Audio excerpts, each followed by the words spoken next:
Hello everyone. So today we are starting our lecture 2 of this thermodynamics 2. Okay. So हमने जो ये unit start किया है thermodynamics, तो इसका लेक्चर सेकेंड लास्ट टाइम हो गया, तो ये हमारा लेक्चर 3 है. ओके ना, लेक्चर 3 हम लोग यहाँ पे स्टार्ट कर रहे हैं. तो हमारा टॉपिक है Maxwell's thermodynamic relation. Last time हमने देख लिया कि थर्ड लॉ ऑफ थर्मोडायनामिक्स क्या होता है, कंज्यूगेंसेस देख लिए थे. ओके, सो इसमें देखेंगे हम लोग मैक्सवेल थर्मोडायनामिक रिलेशन. तो मैक्सवेल क्या है? Maxwell name of the scientist. Okay, इसने मैक्सवेल ने कुछ रिलेशन बताए थे, थर्मोडायनामिकल रिलेशंस. तो क्यों बताए थे ये एक्चुअल में? क्योंकि because of the thermodynamic system. Okay, इसको हम लोग बोलेंगे थर्मोडायनामिक सिस्टम है हमारा, to represent this system. Okay, और this body. Okay, thermodynamic system या फिर माइक्रोस्कोपिक सिस्टम. ओके, उसको रिप्रेजेंट करने के लिए हमें कुछ थर्मोडायनामिक कोऑर्डिनेट लगेंगे, उसके वेरिएबल्स होंगे. ओके ना, थर्मोडायनामिक कोऑर्डिनेट्स और वेरिएबल्स. ओके, तो वेरिएबल्स कौन से रहेंगे यहाँ पे? तो वो है हमारे, पहले तो वॉल्यूम है, एंट्रोपी है, इंटरनल एनर्जी है. ओके, जो हमने देख लिया है. ओके, तो ये सब क्या हो जाएगा? Extensive. These are extensive variables. These are extensive variables. Okay, extensive means what? Mass dependent. Okay, मतलब मास पे ये डिपेंड करेगा. अगर दो बॉडीज़ है, कंसिडर कर लो दो बॉडीज़ है. ओके, यहाँ पे एक स्मॉल बॉडी है, एक बड़ी बॉडी है. ओके, इसका मास अलग है, इसका मास अलग है. ओके, और ये इसका मास इतने मैक्सिमम स्पेस में डिस्ट्रीब्यूट हुआ है, इसका स्मॉल स्पेस में डिस्ट्रीब्यूट हुआ है.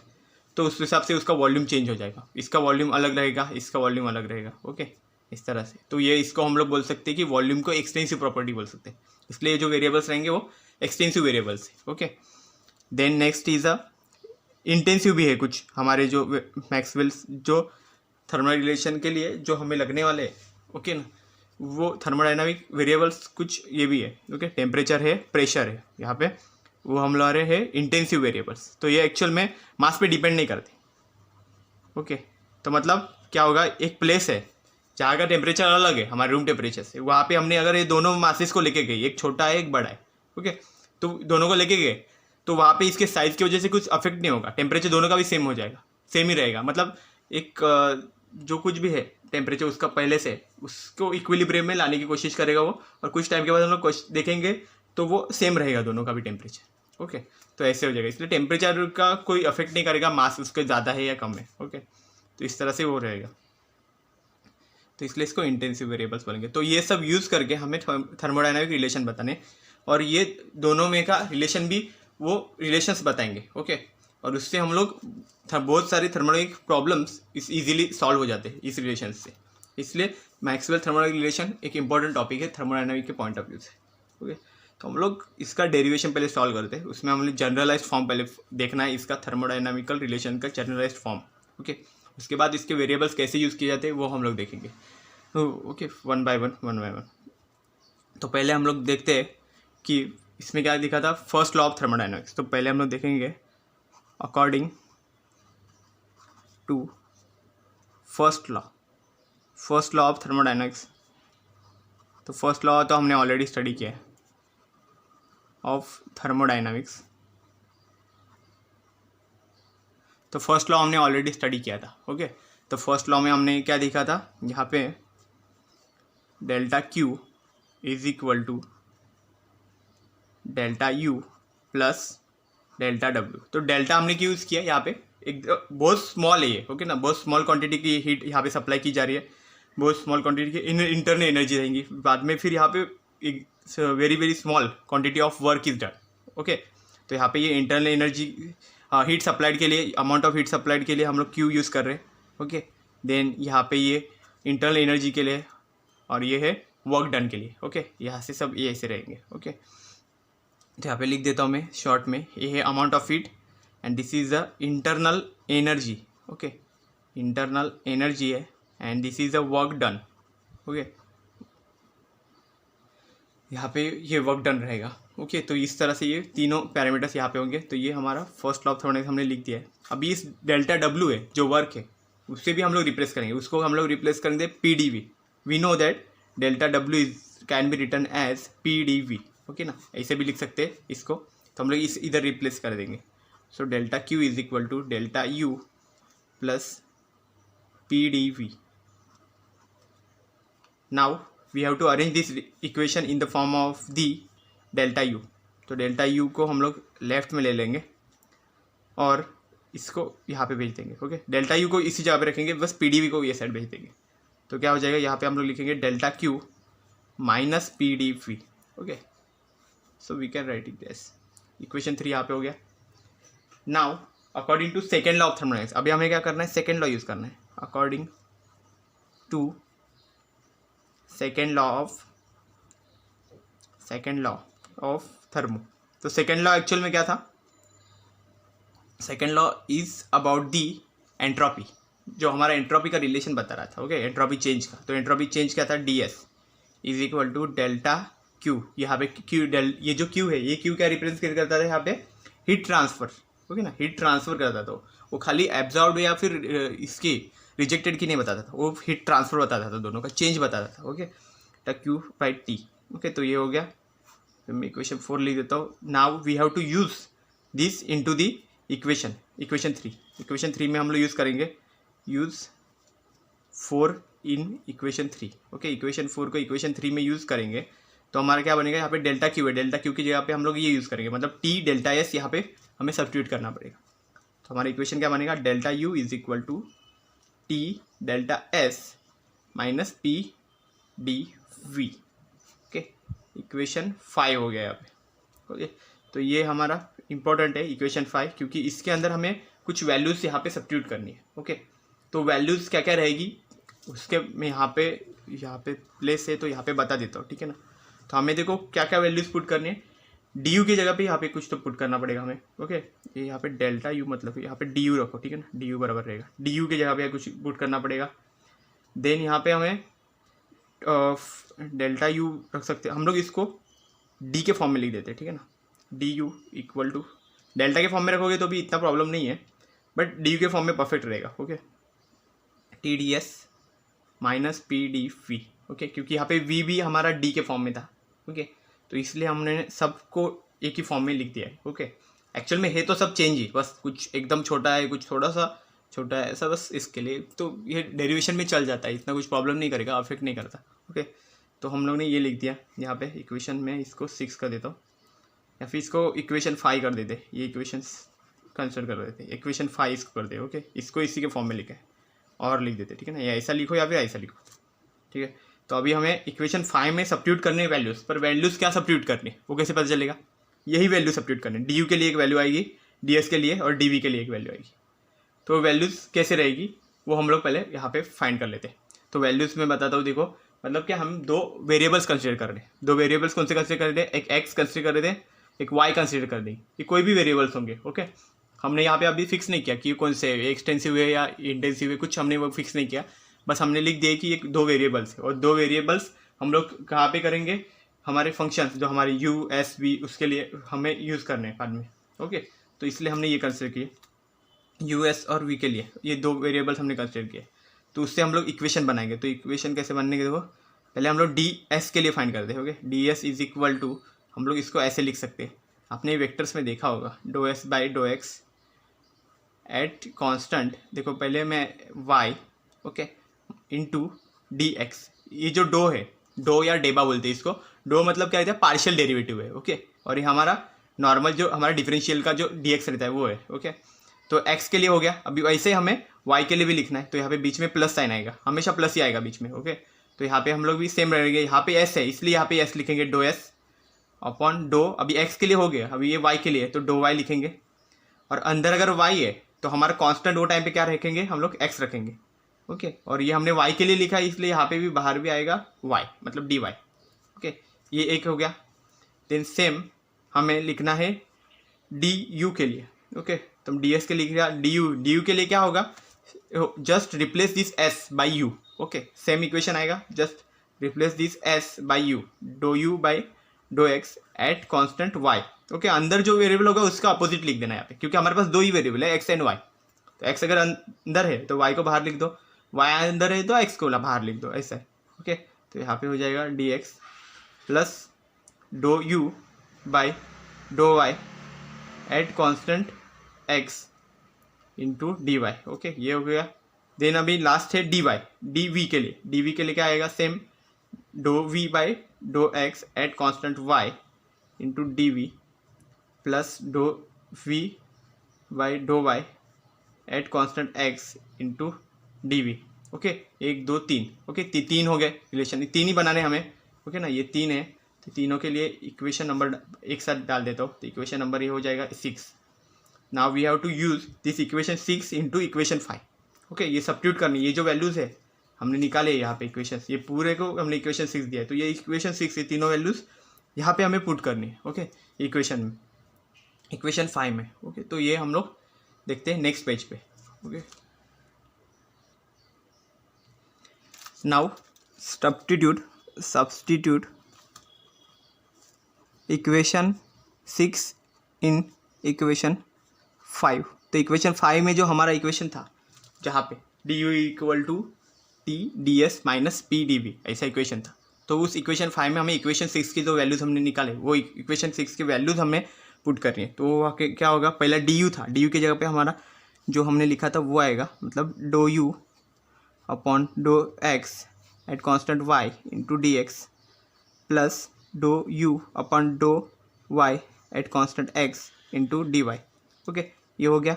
देन नेक्स्ट था टी डी एस, तो टी हमारा बाहर निकाल देंगे हम लोग। ओके, तो उससे हम लोग बाद में ऐसे लिखेंगे do s by do x at constant y into D x plus do s by do Y at constant x हो जाएगा, और इधर डी वाई आएगा। ओके, देन नेक्स्ट है हमारा माइनस पी डी वी था, तो माइनस पी लिखेंगे और वापस डी वी के लिए लिखेंगे do we by dough x at constant y d x लिख देंगे plus do we by dough Y at constant x into d we. Okay, तो ये यहाँ तक हो गया। इसे अभी हम लोग सिंप्लीफाई कर देते हैं, मतलब टी को अंदर ले लेते हैं, ठीक है ना। तो यहाँ पे क्या हो जाएगा, t do S by dough x at constant y d x plus यहाँ पे उसके साथ साथ हम लोग डी एक्स वाले टर्म है उसको भी इक्वल कर लेते हैं, ठीक है ना, ये अंदर ले लेते हैं। उसके साथ साथ हम लोग यहाँ पे जो है माइनस यहाँ पे लिखते हैं, ये देखो यहाँ पे डी एक्स है, टी डी एक्स हो जाएगा, यहाँ पे भी डी एक्स आ जाएगा, तो डी एक्स को हम लोग कॉमन ले लेते हैं और बाकी के टर्म एक साथ लिखेंगे। तो यहाँ पे लिखते हैं p do we by dough x at constant Y. Okay, और यहाँ पे फिर डी एक्स को हम लोग बाहर निकाल लेते हैं। ये हमने डी एक्स को क्यों बाहर निकाला है वो बताऊँगा, ठीक है ना, हमें कंपेयर करना है इसलिए हम लोग ये निकाल रहे हैं, ठीक है बाहर। तो यहाँ पे देखो पहला डो, यहाँ पे वापस टी आएगा, do S by dough Y at constant x minus, यहाँ पे माइनस इसके साथ आ जाएगा, अंदर आ गया माइनस, तो minus p do we by dough Y at constant x, इधर डो वाई आएगा। ओके ना, तो ये हमने डी वाई कर दिया, इसको बाद में इसको कॉमन ले लिया, ये हमारा बन जाएगा डी वाई। ओके, तो ये हमारा इक्वेशन 7 हो जाएगा। Okay, equation 7।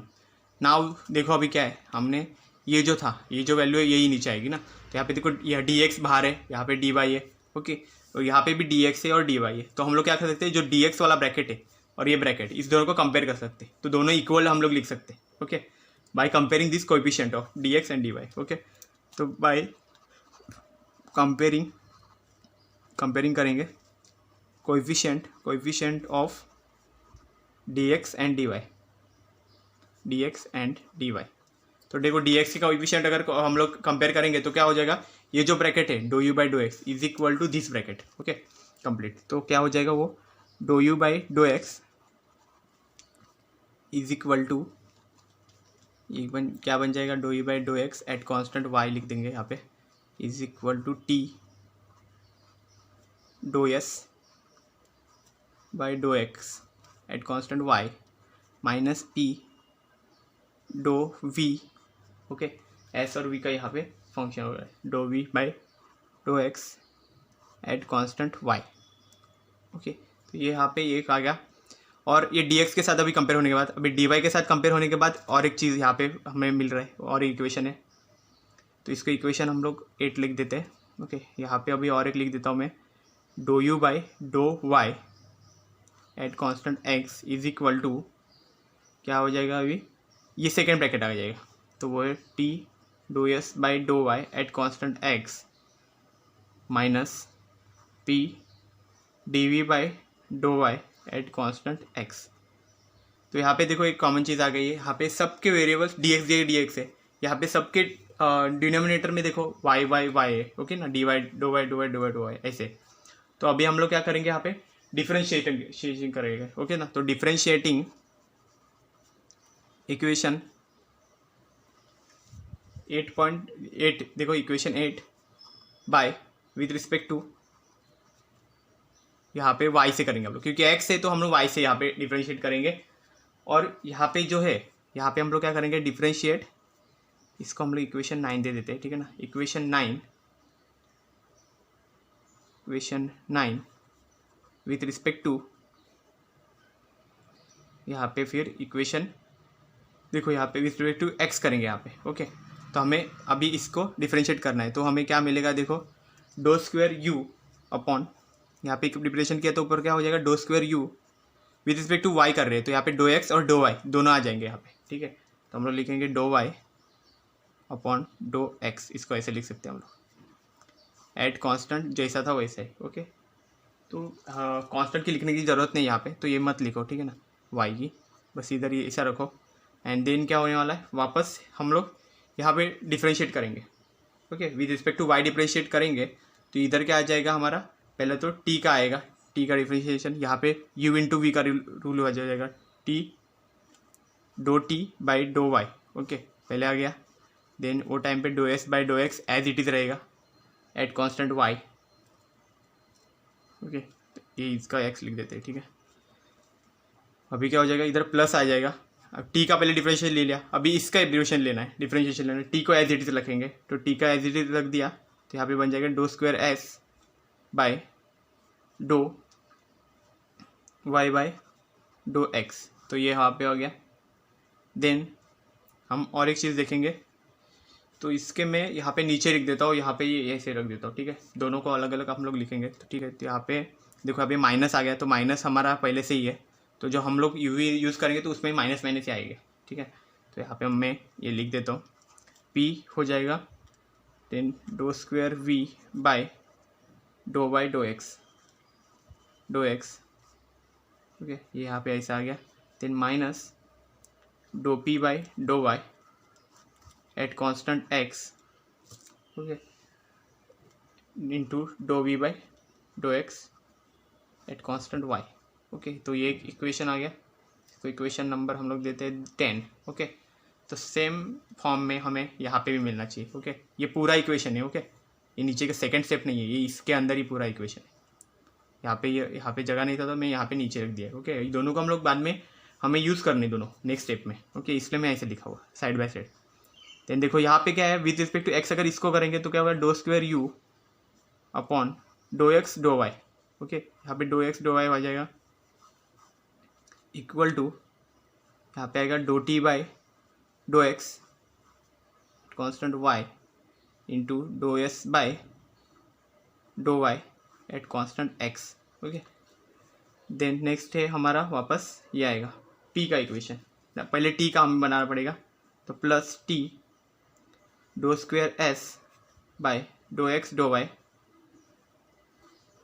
Okay. Then next हमारा माइनस यहाँ पे p do square v by do x d y dough x dough y minus dough P by dough x at constant y, यहाँ पे क्या बन जाएगा अभी इसका, okay, do v by do Y at constant x. तो ये हमारा इक्वेशन आ गया, यहाँ पे 11 लिख देते हैं इसको, ठीक है। तो इस तरह से हमने इक्वेशंस बना दिए, 10 हो गया हमारा, 11 हो गया। अभी ये दोनों इक्वेशंस के लिए हमें एक कंडीशन लिखनी है, क्या कंडीशन लिखनी है कि ये दोनों जो है परफेक्ट डिफरेंशियल है। ये देखो यहाँ पे do y by dough x है और डो एक्स डो वाई है, इसको हम लोग डायरेक्ट ऐसे नहीं बता सकते, ये डो वाई डो एक्स और do x dough y equal है। इसको बताने के लिए हमें बताना पड़ेगा कि ये दोनों परफेक्ट डिफरेंशिएबल, अगर ये परफेक्ट डिफरेंशिएबल है तो ये इसमें कोई अफेक्ट नहीं करेगा, डो एक्स डो वाई हो या डो वाई डो एक्स हो, कुछ अफेक्ट नहीं करेगा, तो ये दोनों इक्वल हो जाएंगे। तो हमें वही चीज़ पहले बतानी है कि ये दोनों हैं जो परफेक्ट डिफरेंशिएबल है। तो अगर ये परफेक्ट डिफरेंशिएबल है, हम लोग यहाँ पे कंसिडर कर लेते हैं कि हमारा जो है डी यू है, डी यू जो हमारा डी यू है इट्स परफेक्ट डिफरेंशिएबल, तो परफेक्ट डिफरेंशिएबल का कंडीशन हो जाएगा हमारा परफेक्ट डिफरेंशिएबल। तो इसका मीनिंग क्या बन जाएगा, डो स्क्वायर, तो ये अगर परफेक्ट डिफरेंशिएबल है u, तो हम लोग ऐसे लिख सकते हैं do square u by dough y by dough x is equal to do square u by dough x dough y. तो ये दोनों इक्वल है, ऐसे यहाँ पे पता चल गया परफेक्ट डिफरेंशियल पे। तो अगर परफेक्ट डिफरेंशिएबल है, ये दोनों इक्वल है, अगर LHS इक्वल है तो RHS को भी हम लोग साथ में ले सकते हैं, इक्वल टू बता सकते हैं। ओके, उस तरह से हो जाएगा। तो हम लोग क्या करेंगे, इसको और एक कंडीशन है वो भी पहले लिख देता हूँ, ठीक है, फिर हम लोग कंबाइनली सब यूज़ कर लेंगे उसमें, ठीक है। तो हम लोग देखो, तो नेक्स्ट कंडीशन क्या थी हमारी, DS एंड DV, इसको भी हमें बताना है, ठीक है। तो DS एंड DV को हम लोग कैसे लिखेंगे, ऑल्सो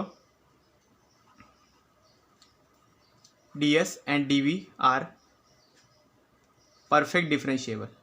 ये और एक कंडीशन है, परफेक्ट डिफरेंशिएबल हमने मतलब ये कंसीडर कर लिया है ऐसा परफेक्ट डिफरेंशिएबल है, क्योंकि इसको हम लोग डायरेक्ट ऐसे मैथमेटिकल जैसा हम लोग यूज़ करते हैं वैसे डायरेक्ट नहीं बता सकते कि ये दिख रहा सेम है तो दिख ले DX DY, इसको उल्टा कर देंगे हो जाएगा, इससे नहीं रहता। थर्मोडायनामिक्स से थोड़ा इसमें बताना पड़ता है। ओके, परफेक्ट डिफरेंशिएबल है कि नहीं।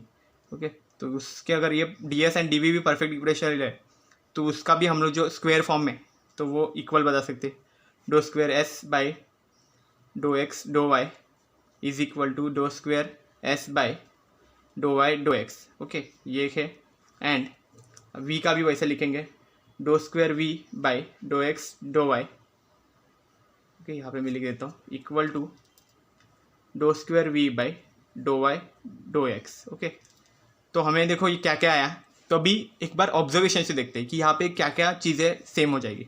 तो पहले तो हो जाएगा कि do square U by dough Y dough x ये इक्वल है, LHS इक्वल हो गया, मतलब इसका और इसका LHS सेम हो गया। ये दोनों इक्वेशन का अगर LHS सेम हो गया तो RHS को भी हम लोग इक्वल टू बता सकते हैं, दोनों में RHS इक्वल टू आ जाएंगे। अभी कंसिडर कर लो कि ये निकाल दिया, ये निकाल दिया, तो RHS इक्वल है, मतलब ये इसके इक्वल है। ओके, ये इक्वेशन इसके इक्वल है, एक LHS में आ जाएगा, एक RHS में आ जाएगा, बस ऐसा हो जाएगा। तो अभी क्या बात है, हमने देखो यहाँ पे do square S by dough x dough Y, do square S by dough Y dough x. तो यहाँ पे देखो do square S by dough Y dough x, यहाँ पे एक टर्म है, यहाँ पे वही है dough square x by dough x d y, दोनों में भी टी है, प्लस साइन है दोनों में भी, बट दोनों अपोजिट डायरेक्शन में रहेंगे, क्योंकि ये कंडीशन हमने यूज़ की है, दोनों अपोजिट में रहेंगे, मतलब एक LHS में रहेगा तो एक RHS में रहेगा। तो क्या हो जाएगा, दोनों कट कर सकते हैं हम लोग, अगर LHS में है और एक RHS में है तो कट कर सकते हैं उसको। सेम यहाँ पे ये भी हो जाएगा, do square V by dough x dough y equal to do square V do Y dough x, इसका भी वही कंडीशन हम लोग कर सकते हैं। दोनों भी देखो क्या पे यहाँ पे कंडीशन है, देखो ये भी माइनस है, ये भी माइनस है, P है, लेकिन दोनों अपोजिट डायरेक्शन में, मतलब एक LHS में तो एक RHS में। तो अगर RHS वाला LHS में आ जाता है तो क्या बनेगा, वो प्लस बन जाएगा, और प्लस माइनस दोनों सेम रहेंगे, अगर दो सेम क्वांटिटी है प्लस और माइनस में कैंसिल हो सकता है। ओके, इसी तरह से हम लोग इसको भी कैंसिल कर सकते हैं। तो देखो ये कैंसिल हो जाएगा पूरा टर्म, ये दोनों, ये भी कैंसिल हो जाएगा। ओके, तो बचेगा क्या हमारे पास, खाली ये टर्म्स बचेंगे। तो हम लोग यहाँ पे डायरेक्ट बता सकते हैं, देखो ये हमारा टर्म वैसे भी कैंसिल हो जाएगा बाद में। ओके, तो नेक्स्ट स्टेप में हम लोग इसको कैंसिल करेंगे, ये यहाँ पे कैंसिल हो सकता है, बाद में ये भी टर्म यहाँ पे पूरा कैंसिल हो जाएगा, ये यहाँ पे कैंसिल हो जाएगा। तो बचेगा क्या क्या हमारा, ये तो इक्वल टू बताया था, तो इसका कुछ लेना देना नहीं है, ठीक है ना। तो इसको भी हम लोग कैंसिल कर देते हैं, निकाल देते हैं, ठीक है। तो बचेगा खाली एक टर्म बचेगी और एक टर्म बचेगी, यहाँ पे भी एक और ये एक, तो ऐसे ही बचेंगे। LHS में 2 टर्म्स और RHS में 2 टर्म्स रहेंगे। ओके, तो ये चीज़ हमें अभी आगे नेक्स्ट स्टेप में करनी है। ओके, नेक्स्ट पेज पे हम लोग एक बार इसको पूरा सिंप्लीफाइड देख लेते हैं, ठीक है, तो मतलब ईजिली समझ में आएगा। ओके, तो अभी देखो ये कंडीशन हमने लिया है, जो हमने बताया था कि S हमारा क्या है, perfectly differentiable. Okay, perfectly differential हमने, हाँ S ने हमें U बताया था। ओके, U हमारा परफेक्ट डिफरेंशिएबल है, हमने बताया U परफेक्ट डिफरेंशियल बताया, इसलिए क्या हो गया, दोनों इक्वेशंस जो हमारे थे LHS और RHS दोनों का भी सेम हो गया। तो वो इक्वेशंस एक्चुअल में हमारे थे इक्वेशन नंबर 11। ओके, तो इक्वेशन नंबर 11 था हमारा वो, उसके लिए हमने बताया था कि ये दोनों सेम है, परफेक्ट डिफरेंशिएबल है, तो फिर ये LHS और RHS सेम हो जाएगा। तो एक बार वो इक्वेशंस लिख देते हैं LHS और RHS, ये इसका कंबाइन करके, तो इक्वेशंस बनेंगे do T by dough Y at constant x, and यहाँ पे बनेगा do S by dough x constant y, यहाँ पे हो गया, then plus do T by plus हमारा बनेगा t, खाली t रहेगा यहाँ पे। ओके, यहाँ पे लिखता हूँ मैं t do square S by do Y dough x, यहाँ पे हो गया। देन इक्वल टू, यहाँ पे जो बीच में साइन आएगा, ओके, तो यहाँ पे इक्वल टू नहीं रहेगा, पहले माइनस आएगा, ओके, माइनस लिख देता हूँ यहाँ पे डो पी, यहाँ पे माइनस रहेगा ये, do P by dough Y at constant x and do we by dough x at constant Y minus p do we by. आप वीडियो को पीछे लेके हम लोग आप देख सकते हो कि इक्वेशन एक्चुअल में था कैसे, ओके। डेरिवेशंस लिख के प्रैक्टिस करोगे तो इजीली इसको अंडरस्टैंड कर सकते हो। कुछ डेरिवेशन में ज़्यादा टफ नहीं है, डिफरेंशिएशन भी इसमें कोई बड़ा कोई इक्वेशन नहीं यूज़ किया है, ईजी डिफरेंशिएशन है, ओके। तो ये हो गया, एक इक्वेशन हो गया। इसको इक्वल टू में हमें इसका आर एच एस लिखना है, तो R H S equal to में कैसे आएगा, do T by dough x at constant Y dough S by dough Y at constant x, okay. Then बन जाएगा यहाँ पे plus t do square S by dough x dough y minus dough P by dough x at constant Y do we by dough Y at constant x minus p do square we by dough x dough y, okay. तो ये actual में हो गया पूरा equation. तो इसको हम लोग इक्वेशन 12 लिख देते हैं, ठीक है ना, जो 11th हो गया था 12 है। तो अभी ये पूरा इक्वेशन है कंप्लीट। तो इसमें हम लोगों ने क्या बताया था, देखो LHS इक्वल किया तो ये बन गया। बाद में वन मोर थिंग, और एक चीज़ हमने कंसिडर की थी, परफेक्ट डिफरेंशिएबल है, क्या क्या है, एस और वी, डी एस और डी वी भी perfect difference, d s and d v are perfect differentiable. Perfect differentiable हो गया तो क्या होने वाला है, शिएबल का कंडीशन क्या था, doh square S by dough x dough Y is equal to doh square S by dough Y dough x, okay, ये कंडीशन आ गया। देन नेक्स्ट हमारा और एक क्या था, doh square we by dough x dough Y, जो यहाँ पे डो एक्स डो वाई बनेगा, is equal to doh square we by dough Y dough x, ये इक्वल हो जाएगा, ओके। ये दोनों हो गया। तो अभी क्या हो जाएगा, ये हम लोग जब इसमें यूज़ करेंगे तो क्या बनेगी, ये जो टर्म है ये इक्वल टू दिस टर्म हो जाएगी, ये दोनों टर्म इक्वल हो जाएंगे, क्योंकि डो वाई डो एक्स से यहाँ पे डो एक्स डो वाई दोनों इक्वल हो गए। इक्वल हो गए तो क्या, ये दोनों को हम लोग ऐसे कैंसिल कर सकते हैं यहाँ पे, ठीक है। और वैसे ही हमने यहाँ पे v और ये जो v का टर्म है, ओके, तो ये देखो क्या है, dough square V by dough x dough Y यहाँ पे हो गया। और वन मोर यहाँ पे हो जाएगी, यहाँ पे ये देखो है, इसमें स्क्वायर रहेगा, doh square V by dough Y dough x, तो ये दोनों भी सेम हो गए टर्म, तो ये भी कैंसिल हो सकते हैं, ओके। दोनों अपोजिट साइड में इसलिए कैंसिल हो जाएगा क्योंकि माइनस है, ये भी माइनस है, और इसको अगर एक साइड में ले लेंगे तो क्या हो जाएगा, ये माइनस ये प्लस हो जाएगी और फिर दोनों कैंसिल हो सकते हैं, इसलिए हम लोग इसको डायरेक्ट कैंसिल कर रहे हैं।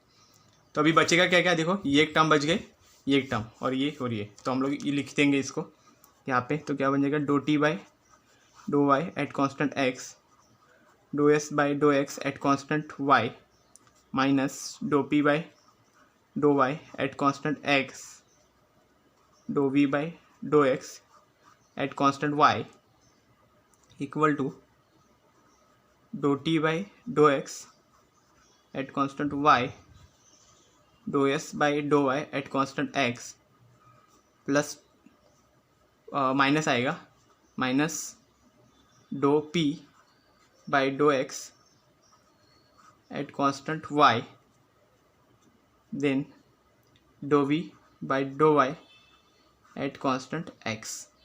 तो यही एक्चुअल में हमारा है generalized form of thermodynamic relation, जो हमने एक्स और वाई कोऑर्डिनेट्स कंसिडर किए थे, इसलिए हम लोग को यहाँ पे एक्स और वाई के फॉर्म में जनरलाइज मिला है, ओके ना। तो यही एक्स और वाई की जगह पे हम लोग फिर हमारे जो एक्सटेंसिव और इंटेंसिव जो वेरिएबल्स थे उसको हम लोग पुट करेंगे, तो हमें एक्चुअल में थर्मोडाइनामिक रिलेशंस मिल जाएंगे सबके सब, ओके। तो वही चीज़ खाली इसके अभी आगे करना है हमें, बस इसमें और कुछ नहीं है। ये तो दिस इज़ हमारा generalized form of thermodynamic relation, जो एक्चुअल में किस लिए था, पी वी एस और टी हमारे ये मेन वेरिएबल्स है, बाद में यू भी है, तो उसके लिए हम लोग यूज़ करेंगे, ओके। ये सब वेरिएबल्स के लिए खास हमें यूज़ करने हैं। तो हम लोग जो चार मेन है उसमें कैसे कैसे S V then T V then हो जाएगा, इसके बाद और एक है एस वी टी वी हो जाएगा, एस पी टी पी हो जाएगा, एस पी एंड फिर टी एंड पी। तो इसमें क्या है, एस है हमारा एंट्रोपी, वी है वॉल्यूम, टी है टेम्परेचर, पी है प्रेशर, ओके। तो ये एक्स और वाई, एक्स और Y, X and Y, X और वाई, तो एक्स की यहाँ पे कभी एस यूज़ करेंगे, यहाँ पे वाई वी यूज़ करेंगे, तो इससे हम लोग क्या मिलेगा वो सब हमें आगे के इसमें फाइंड करना है। तो उसके हिसाब से हमें हमारे थर्मोडाइनमिक रिलेशन सब मिल जाएंगे। ओके, तो ये चीज़ एक्चुअल में है, सब हमें स्टडी करनी है। तो I hope you have clear all this derivation. तो एक बार ये डेरिवेशन लिख के प्रैक्टिस करना। Okay, it's more important derivation है। अभी हमें खाली इसकी वैल्यूज़ पुट करनी। ओके, खाली वैल्यूज़ पुट करेंगे, फिर उसके बाद देखेंगे कि कौन सी वैल्यूज़ कट हो रही है। अगर विथ रिस्पेक्ट टू वही वेरिएबल रहेगा तो 1 आएगा। फिर ऐसा बस हमें यही करना है, इसके वैल्यूज़ निकाल के हम लोग ये करेंगे पुट करके, तो ये पूरी तरह से सेटिस्फाइड हो जाएगा। Okay, equations. तो यहाँ पे आई होप कि you have clear up to this part. Okay, next part हम लोग नेक्स्ट लेक्चर में देख लेंगे। ओके, नेक्स्ट लेक्चर में हमें इसके थर्मोडायनामिक रिलेशंस कौन से वो फाइंड करने। ये एक्चुअल में क्या है हमारा generalized form of thermodynamic relation, Maxwell's thermodynamic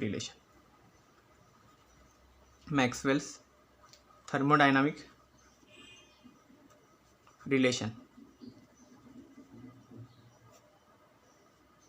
तो देखो, मैक्सवेल थर्मोडायनामिक रिलेशन का ये जनरलाइज फॉर्म है। एक्चुअल में इंपॉर्टेंट इधर तक, एक्चुअल में जो इक्वेशंस है थर्मोडायनामिक रिलेशंस वो इंपॉर्टेंट है, बट डेरिवेशन के लिए इधर तक ही पार्ट इंपॉर्टेंट है। उसके आगे का पार्ट तो ईजी है, उसमें कुछ इतना ज़्यादा टाइम नहीं लगेगा। ओके, थोड़े से हो गए इक्वेशन लेकिन वो इजीली हो जाएंगे। ओके, तो हम लोग नेक्स्ट लेक्चर में उसको हम लोग देख लेते हैं वो क्या है। Okay, so I hope you have cleared all this things. Thank you very much.